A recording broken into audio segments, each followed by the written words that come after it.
Kamala Harris's pick for running mate is our top headline here today. Thanks for joining us for this KGW News Update. I'm Drew Carney. And I'm China Green. Vice President Harris is also now officially the Democratic nominee for president.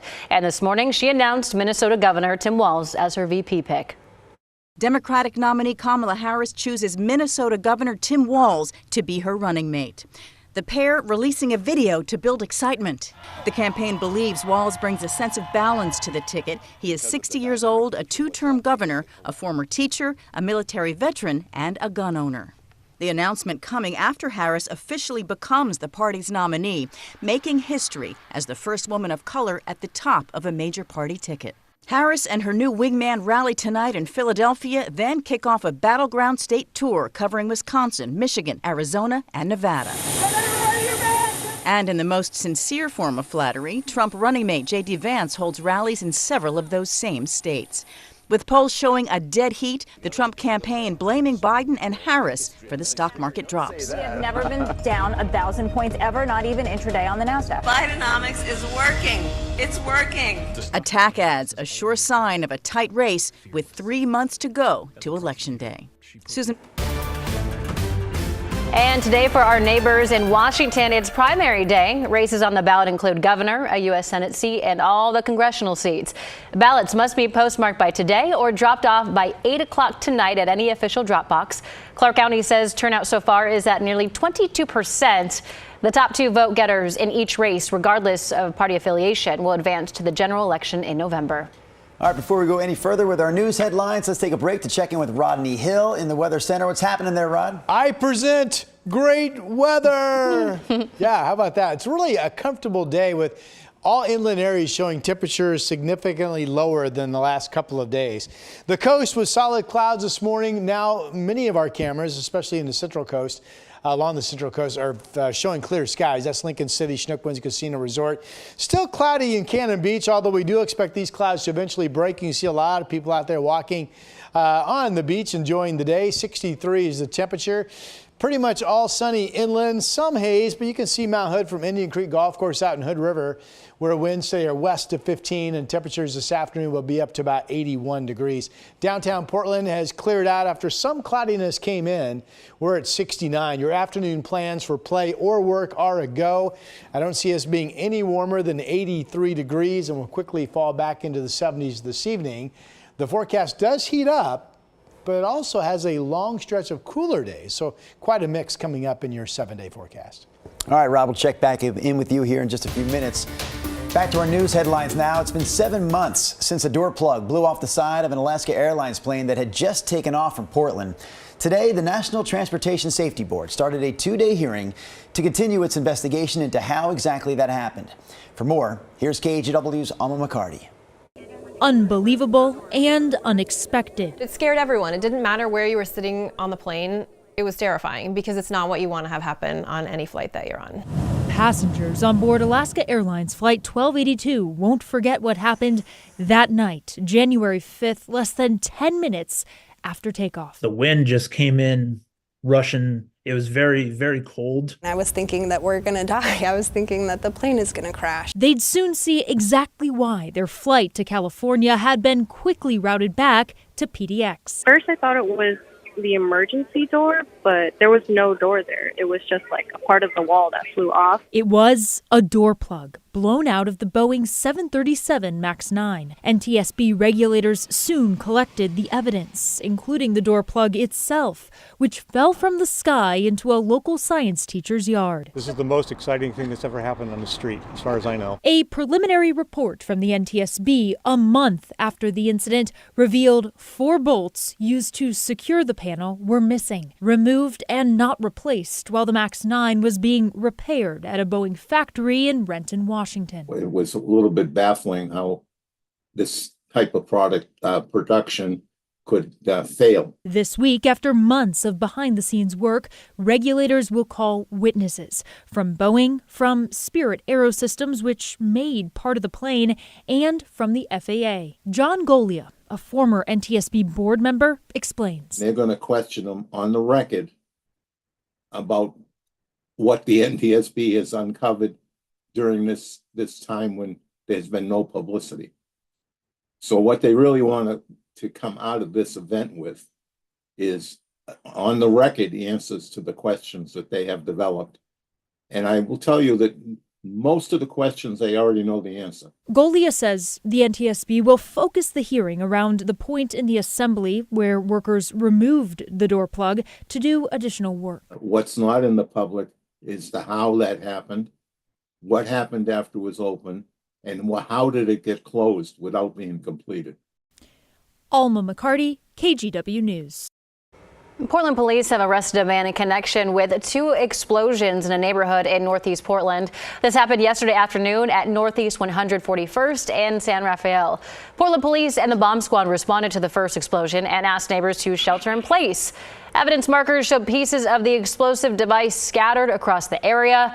Police also found a car belonging to the suspect, and investigators say it looks like he tried to blow up the car and then left the scene. Then when he returned hours later, police say he caused the second explosion.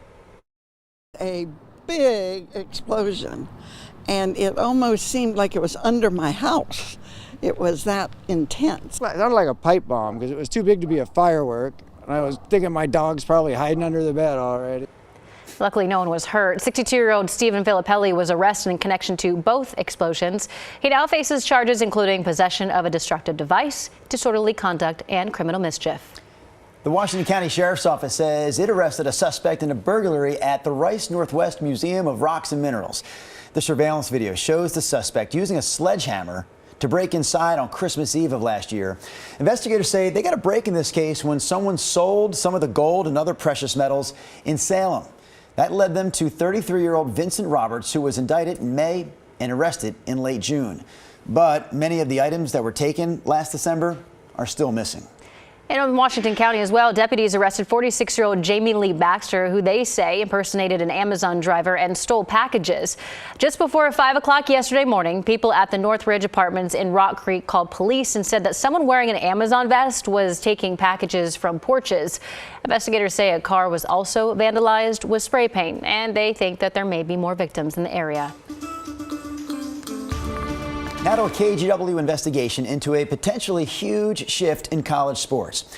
Schools are set to start paying student athletes directly as early as next fall, a system that could be detrimental to colleges with smaller athletic programs. KGW's Evan Watson explains.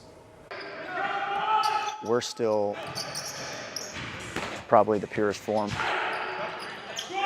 of college basketball. In the world of Division I sports, Portland State places lower on the food chain. So we just have to be very flexible, very adaptable to what's going on around us. Ever-changing rules around college athlete pay affect recruiting, budgets, and program stability. There's no getting around it. It makes it tough. The latest change is a massive $2.8 billion settlement that the NCAA and universities plan to pay to former college athletes.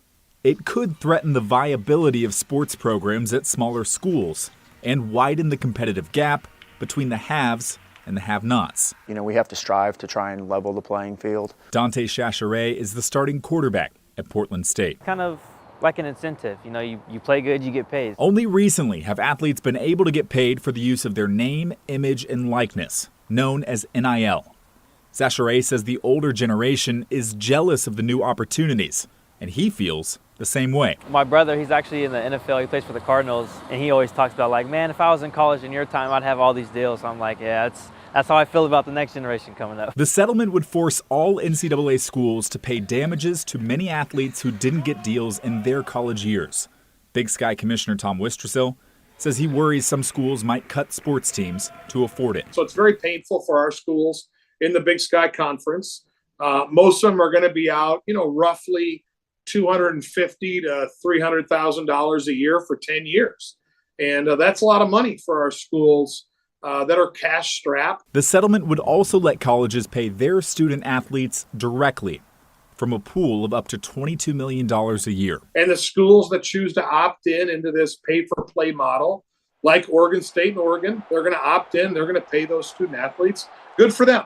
We won't choose to do that in the Big Sky Conference. Wistrcill says the money will likely create a bigger divide in college sports parity, but there are only so many schools at the highest level and many more athletes who will want a chance to prove themselves. Portland State men's basketball coach Jace Coburn subscribes to that philosophy. We need guys with a chip on their shoulder, and so that's kind of been our deal. Evan Watson, KGW News.